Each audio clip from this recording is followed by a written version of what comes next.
সন্দেশখালি নিয়ে ভালো নাটক তৈরি করেছিলেন, আসল তথ্য ফাঁস হয়ে গেছে।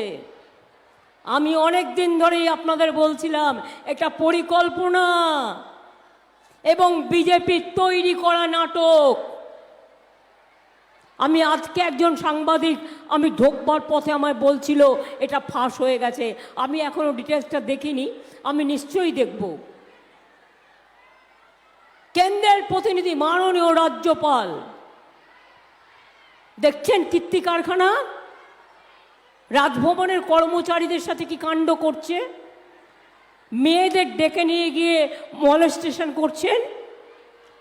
আর তারপর প্রধানমন্ত্রী তার বাড়িতে রাত্রি যাপন করে চলে গেলেন, যিনি সন্দেশখালি নিয়ে বড় বড় সন্দেশ দেন। কই রাজ্যপালের ব্যাপারে একটা সন্দেশ তো দিলেন না। কীরকম বুঝুন, একটা প্রধানমন্ত্রী মিথ্যে কথা বলে?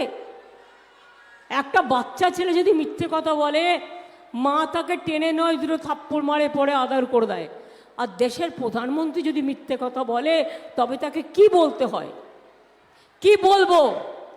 বলাটা আপনারা বলবেন, আমি বলবো না, আমার মুখে শোভা পায় না। জিজ্ঞেস করুন, বলছে সবার বাড়িতে বিনা পয়সা বিদ্যুৎ চলে যাচ্ছে, গেছে? আরে এত বড় মিথ্যেবাদী, এত বড় জুমলা, এত বড়, এ তো গ্যাস বেলুনের থেকেও বড় গ্যাস বেলুন। আচ্ছা, লজ্জা করে না মিথ্যে কথা বলতে? ছি ছি ছি ছি ছি ছি, দেশের লজ্জা।